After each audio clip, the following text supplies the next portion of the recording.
Hi and Assalamualaikum.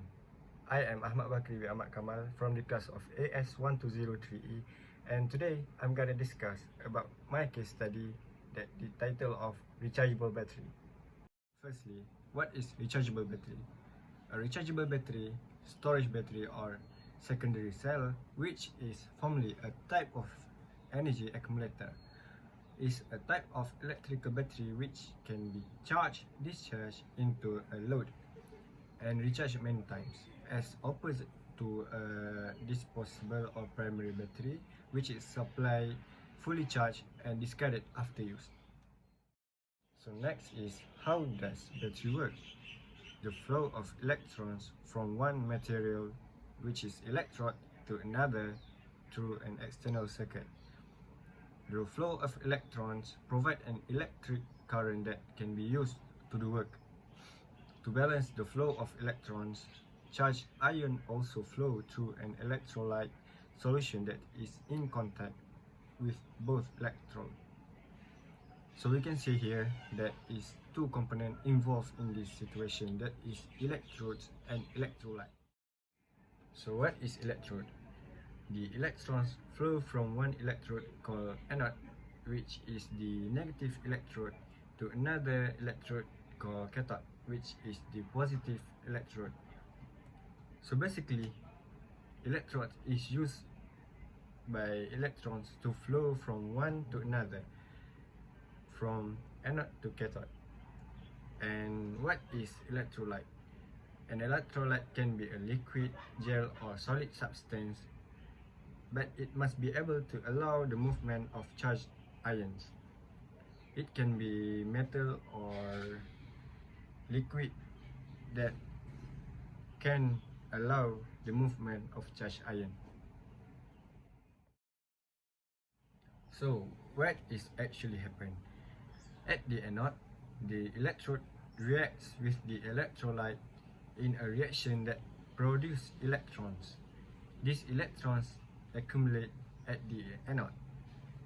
At the another side, at the cathode, another chemical reaction occurs simultaneously that enables that electrode to accept the electron.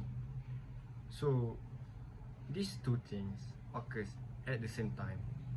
The anode receives the electrons from the cathodes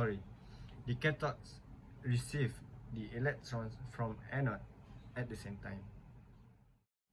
So the technical chemical term for a reaction that involves the exchange of electron is reduction oxidation reaction, more commonly called a redox reaction.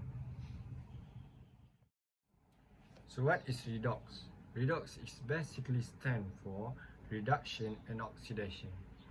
Reduction is the gain of electrons and is what occurs at the cathode. We say that the cathode is reduced during the reaction. So what is oxidation? The oxidation is the loss of electron. So we say that the anode is oxidized. Each of these reactions has a particular standard potential.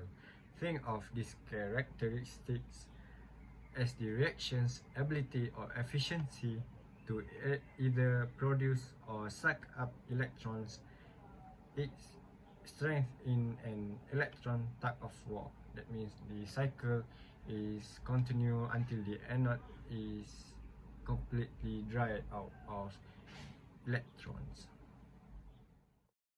So as you can see here, there is two basic photo that can tell us how oxidation and reduction work. As you can see in the bottom, there is zinc that lose electrons, flow to the copper that gain electron, and zinc lose electrons from the oxidation, and copper receive an electrons by the reduction process.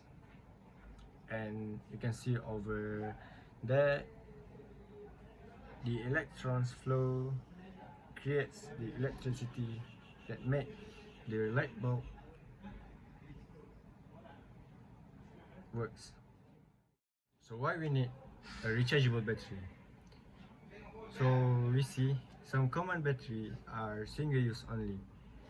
That means more battery is used in one time. The trip of the electrons take from one anode over to the cathode is one way. The electrons become depleted. The battery end up in the bin. So we see right now lot of battery have been thrown up because they can be charged up. They can't be charged up. So the rechargeable battery also can save our nature. So let's talk about recharging a battery. How is recharging a battery possible? Flow of ion and electrons as it takes place in some type of batteries can also go backwards. What happens? The battery back to its starting point and giving it a whole new lease on life. The process? Revising the oxidation reduction process that occurring during discharge. Now, what we're going to do in rechargeable battery is first connect an almost flat battery to an external electricity circuit. The second thing is energy is sent back into the battery to regenerate the metal. Third, this sends the positive ions released from the anode into the electrolyte back to the anode.